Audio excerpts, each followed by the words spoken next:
What if the darkest corners of our world held creatures we've never even imagined? And I'm not talking about the deep ocean or some distant planet. I'm talking about creatures born from the mind of a machine.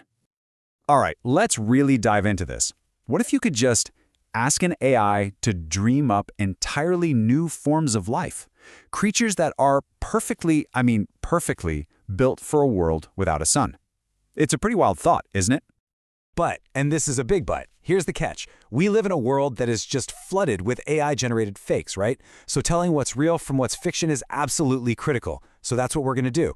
We're going to look at some incredible AI designs, and we're going to unpack the real biology that could make them plausible. The goal here is to give you the tools to spot the difference for yourself.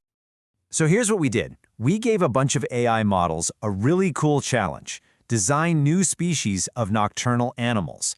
Think of it like exploring a brand new digital wilderness, a place where evolution doesn't take millennia, it happens in seconds. Now, this wasn't just some fantasy art project. We had one super important rule. Every single creature had to be grounded in plausible real-world biology. Their tricks for hunting, for hiding, for just surviving in the dark. All of it had to have a real basis in the scientific principles that govern life right here on Earth. Okay, so let's meet our first specimen. This one's a creature of the city, something that thrives in our concrete canyons and those dark, echoing alleys. It was generated by an AI, and it's called the Glim. So let's take a look at the Glim's profile here. It's about the size of a house cat. It's got this slick, dark fur that lets it just melt into the shadows. But get this, look at its behavior. It actively seeks out light sources. And that right there, that raises a huge question, doesn't it? Why on earth would a creature of the night hunt light? That seems completely backwards for an animal that's supposed to be hiding. Well, the answer, believe it or not, is in real biology. A lot of nocturnal animals, like your house cat, they have something called a tapetum lucidum. It's basically this mirrored layer behind the retina. It's what causes that spooky eye shine you see at night. What it does is it gives light a second chance to be absorbed, which pretty much doubles their ability to see in the dark. So here's the brilliant part. The Glim isn't hunting the light itself. It's hunting near the light. It's learned what real urban scavengers like raccoons have learned. Light means people, and people mean resources. Dropped food, bugs drawn to the glow. The AI is basically designed the perfect urban survivor. It all checks out. All right, let's keep going. We're leaving the city now and heading deep into the quiet forests. This is the hunting ground of our next AI creation, the Sundor. So for this one, the AI was asked to design a medium-sized predator. And what it came back with was, well, it was both beautiful and totally baffling. It's about the size of a fox, but it has this coat of bright red fur with black stripes. And get this, it even has a long tail it uses to sweep away its own tracks. Pretty clever. But again, just like with the Glim, we're staring at a biological puzzle. A bright red coat in a dark green forest. Come on. That sounds like the worst camouflage ever. It should stick out like a sore thumb, right? Well, the secret isn't in the predator. It's in the eyes of its prey. See, animals like deer and rabbits, they're mostly dichromats. Now, what that means is their eyes only have two types of color-detecting cells, which basically makes them red-green colorblind.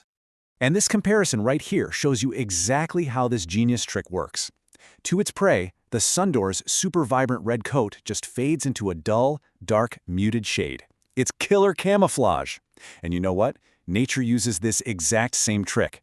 A tiger's bright orange coat, to its prey, it just looks like a dull green-brown, letting it completely vanish into the jungle. Mind-blowing. Okay, so we've seen how these incredibly plausible fakes are built on a foundation of real science. The big question is, how do we spot them out there in the wild, on the internet? Here you go. This is your 3-step reality check. It's a toolkit for thinking like a biologist. First, analyze the adaptation. Ask yourself, what problem is this feature solving? Second, find the real-world parallel. Does a similar trick already exist somewhere in nature? And third, question the plausibility. Put it all together and ask, does this actually make sense? And trust me, nature gives us some incredible parallels to work with. Just take bioluminescence, an organism making its own light. That amazing ability has independently evolved more than 40 separate times here on Earth. Think about that. That's how ridiculously creative real evolution is. And you can use this exact same framework to check out any other convincing AI designs you stumble across online. Maybe it's a glowing lumender using its light to find a mate, or a horned fur-toad covered in mossy camouflage. Just remember the steps. Analyze, find the parallel, and question. So, all of this, it brings us to this really fascinating and frankly kind of complicated new frontier. We're really at the dawn of what you could call digital biology. Because as cool and exciting as all this is, there are some serious real-world dangers we have to talk about. These super convincing fakes, they can distort our understanding of real wildlife. They can undermine the hard work of scientists, and they could even fuel the illegal wildlife trade by creating demand for exotic pets that literally don't exist. You know, experts are already raising the alarm on this, and this quote, it really just hits the nail on the head. These thought experiments must not replace or distort our understanding of the real thing. So, what's the bottom line here? It's this. We should absolutely appreciate the incredible creativity of AI, but we have to always use our knowledge of real biology as our guide to tell what's true and what isn't. Which leaves us with one last thought for you to take with you.